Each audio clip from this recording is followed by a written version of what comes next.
YouTube, this is Big Swope 58. Welcome back. And today I want to show you something that's a little different from what you've seen on my channel in the past. And it was actually the first firearm that I ever bought. And that is my Mossberg 500 AG 12 gauge pump action shotgun. Now, I bought this gun for home defense. This is called the Mossberg 500 AG. I found out that the A stands for 12 gauge and the G stands for gangster.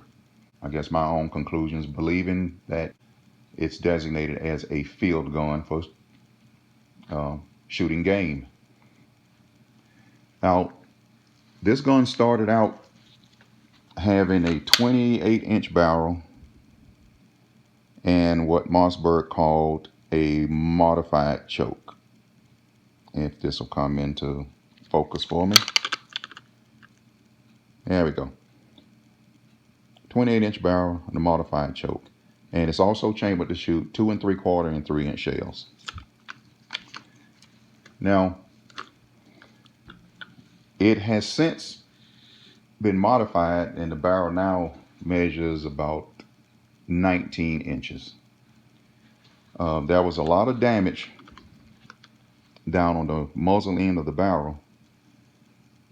So I had it cut above the legal limit and right at the end of the last ventilated rib support, and a new sight put on the end of the barrel. So now it's about 18 3/4 inches long. Now, I've had this gun about 38 years, and back when shotgun shells were cheap, I put a lot of shells through this gun over maybe about the first 25 years that I owned it. I mean, I would go out and shoot 100 to 125 shells through it 3, 4, maybe 5 times a year, just because it's so much fun to shoot. Now, if you don't mind a little recoil and a loud blast, just shooting a 12 gauge pump action shotgun is a lot of fun. I mean, it is a lot of fun. And they're not very expensive to shoot, or at least they used to not be. Now, this gun, aside from the barrel being cut, is in its original configuration. Now, one of the things I like about the Mossberg guns is their reliability. Since owning this gun, what I've read is that the 500 was the only shotgun, at least at the time, that passed the U.S. military's torture tests and mil-spec requirements. Now, I'm not really sure what all that involved, but what I can understand from what I've read is the gun was, it had to withstand so many tests in the elements, a 50-foot drop on a hard surface, and it had to fire at least 3,000 rounds consecutively of full-powered 12 gauge buckshot without failure. But I can say this from experience, is that I know I've put thousands of rounds through this gun since I've owned it, and it has never had a problem with it at all.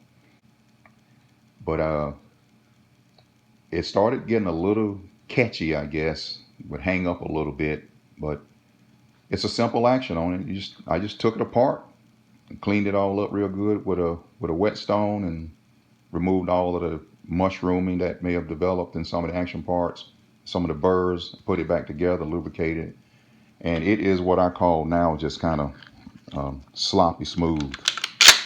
I mean, it just runs and runs and runs and runs.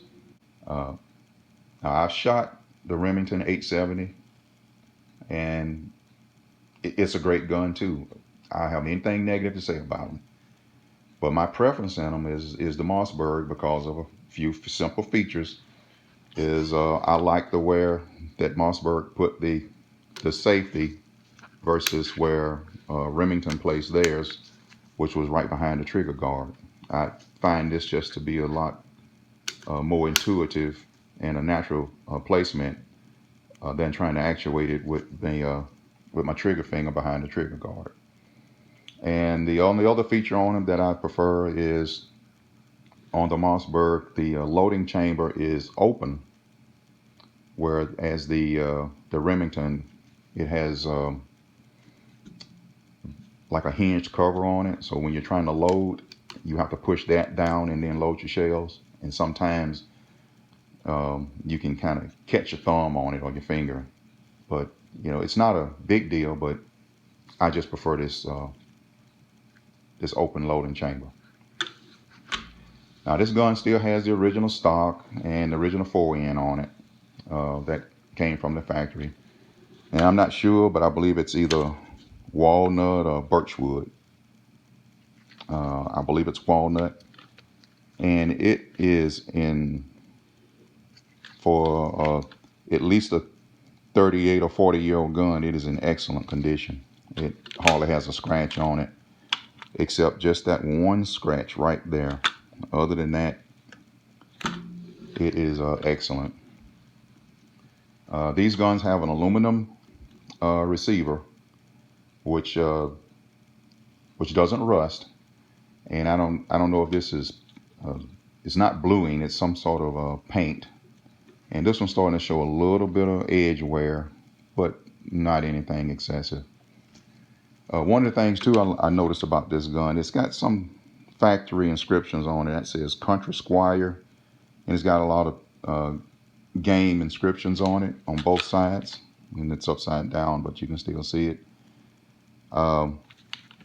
I imagine that, I'm only assuming that's what they put on the AG models because it's considered a gamester model. And I have to be careful saying that because it sounds like I'm almost wanting to say gangster, but it's gamester. I thought one time about rebluing this gun because the barrel and all is starting to show a little bit of wear on it, starting to lose some of the bluing.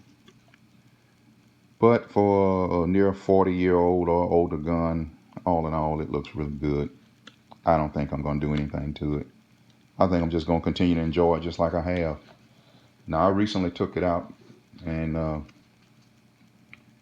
don't know, put maybe 100 rounds through it.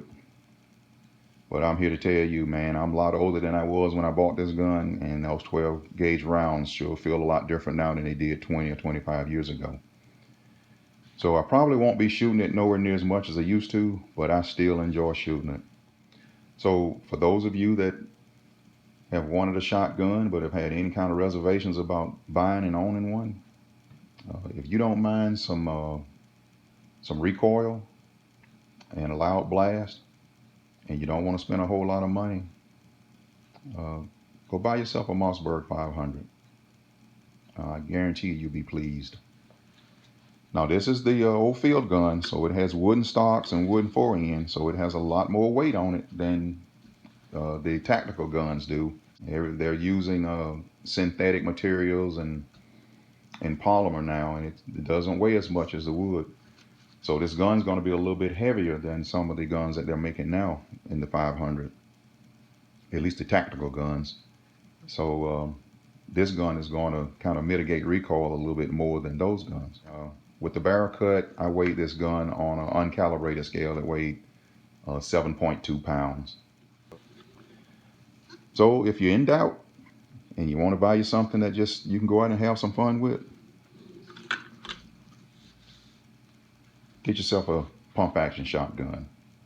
And if you don't want to spend a lot of money, get a Mossberg. These guns are inexpensive, but they are not cheaply made. They're very good guns, especially for the price you pay. This your boy Big Swole 58. Thanks for watching.